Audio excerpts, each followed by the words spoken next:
Welcome to another episode of Better Health Through Movement and Wholeness. I am Dr. Naro, and my guest today is Dr. Castanho. Thank you for coming back for another interview. Yeah, of course. Happy to be here. Thanks for having me. Welcome. Yeah, so for our listeners, Dr. Matt Castanho is a naturopathic physician, and his practice is Wholesome Place, located in East Hartford, Connecticut. Now, in our last interview, we talked about irritable bowel syndrome, IBS. And one of the things about this is when people have diagnostic colonoscopy, one of the underlying conditions that can cause IBS is not detected, and that is referred to as small intestinal bacterial overgrowth. So now that I dubbed Dr. Castanho the gut detective, all right, we're going to put him on the stand. All right, I'm curious to find out how effective are some home remedies for treating the symptoms of IBS, which are gas, bloating, constipation, diarrhea. So, Dr. Castanho, are you ready to be interrogated? Yeah, bring it on. All right. So, what is the effectiveness of over-the-counter antacids like Tums, Malox, and Rolaids in treating IBS?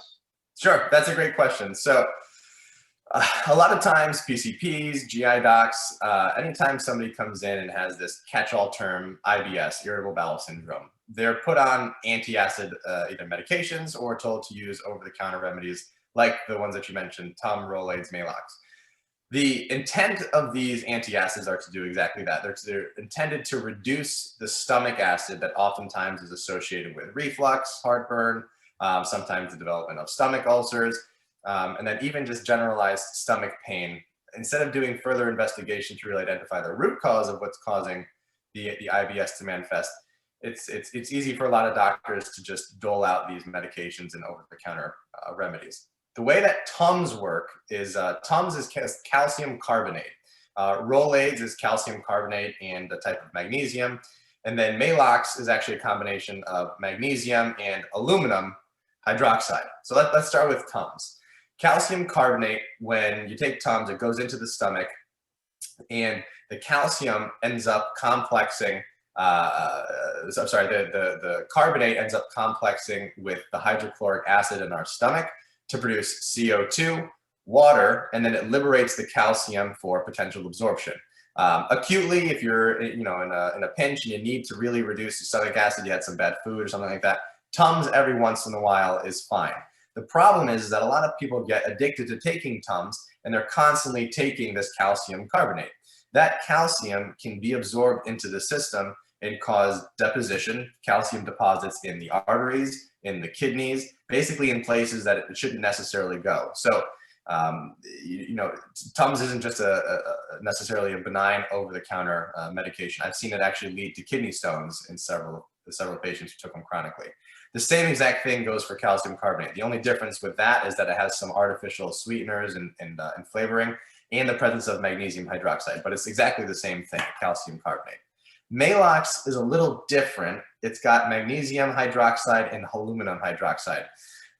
What typically happens here is a very similar complexing mechanism where it combines with the hydrochloric acid of our stomach, liberating the aluminum and the magnesium to then pass through our system. Some of the magnesium is absorbed. They say that the aluminum is then passed in the feces. I don't necessarily know that to be totally true. Aluminum has a lot of issues if it is absorbed into the body.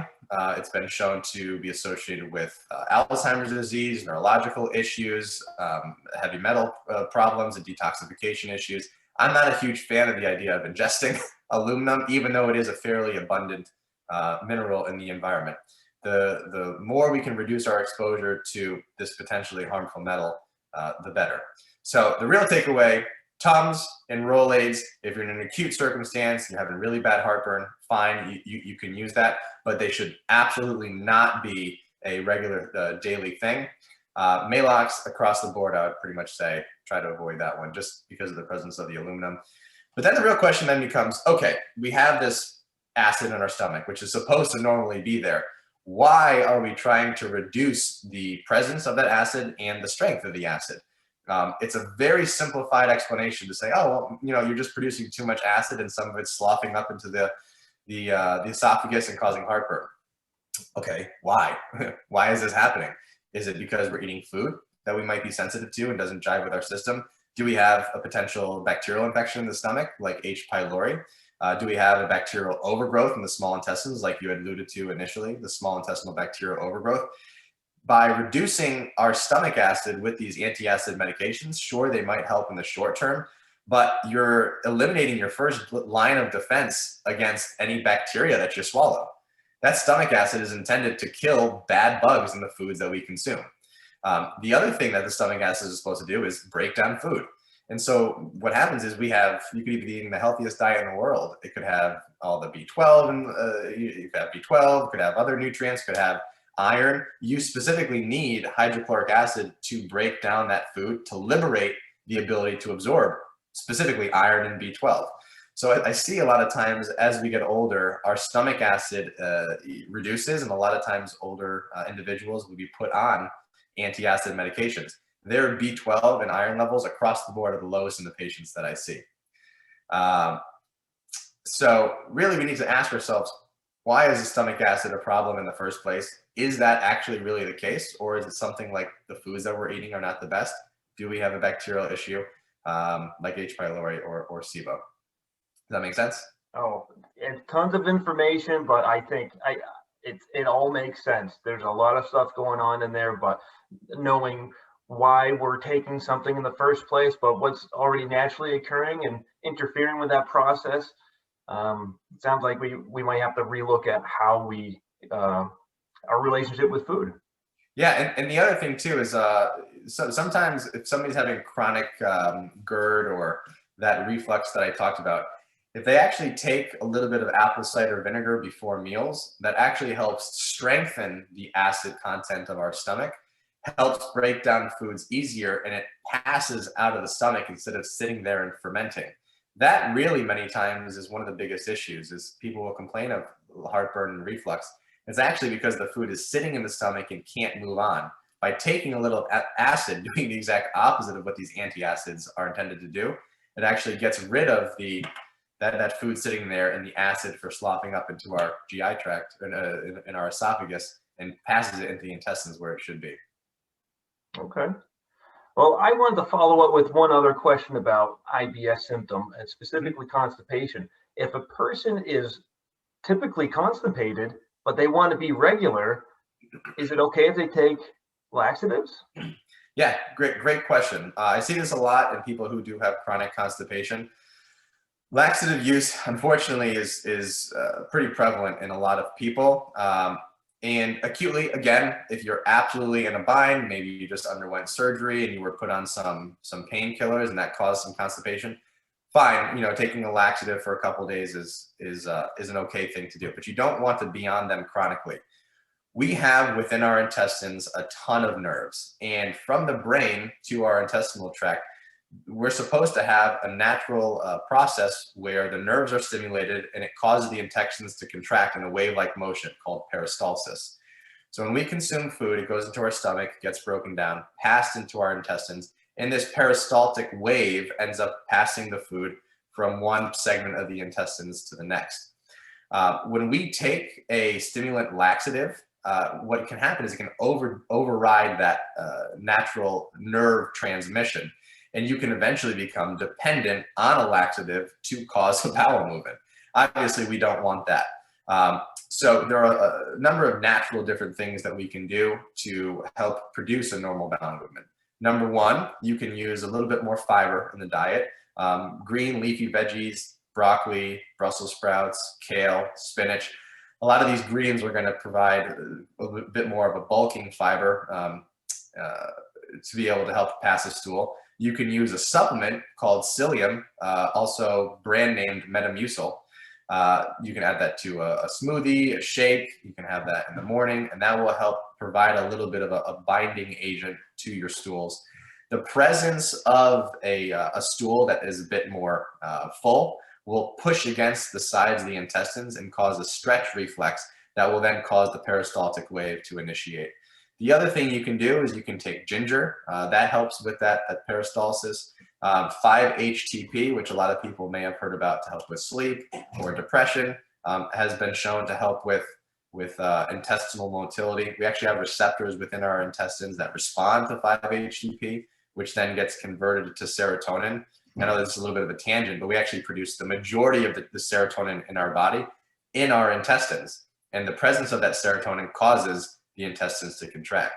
But a really simple daily trick that I use with a lot of patients is if you wake up in the morning and you pour yourself about 8 ounces of lukewarm water and you squeeze the juice from a lemon, or get some lemon packets and open up a lemon packet and put in there, and a couple dashes of cayenne pepper. So lukewarm water, lemon, cayenne pepper, and you drink that down.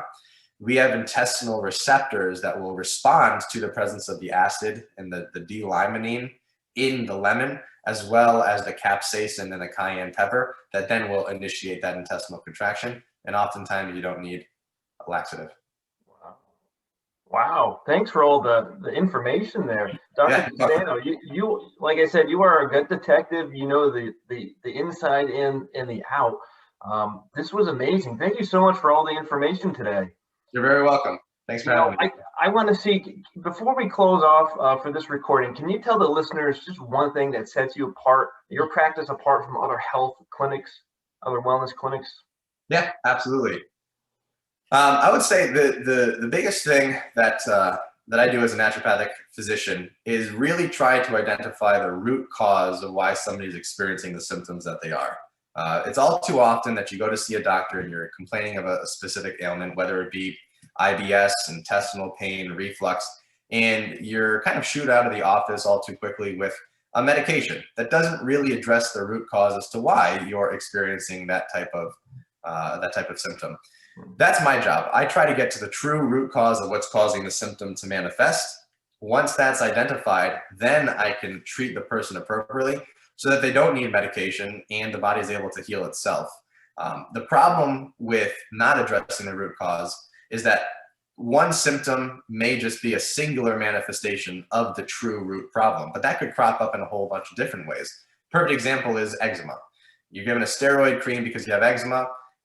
There's an internal problem as to why that dermatologic manifestation is taking place. Could be a nutrient deficiency, could be a food sensitivity, could be an intestinal pathogen that's causing issues, and your body is just expressing this symptom.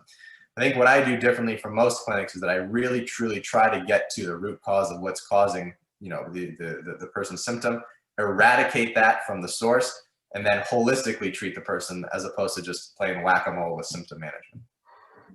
Perfect. Thank you. Yeah.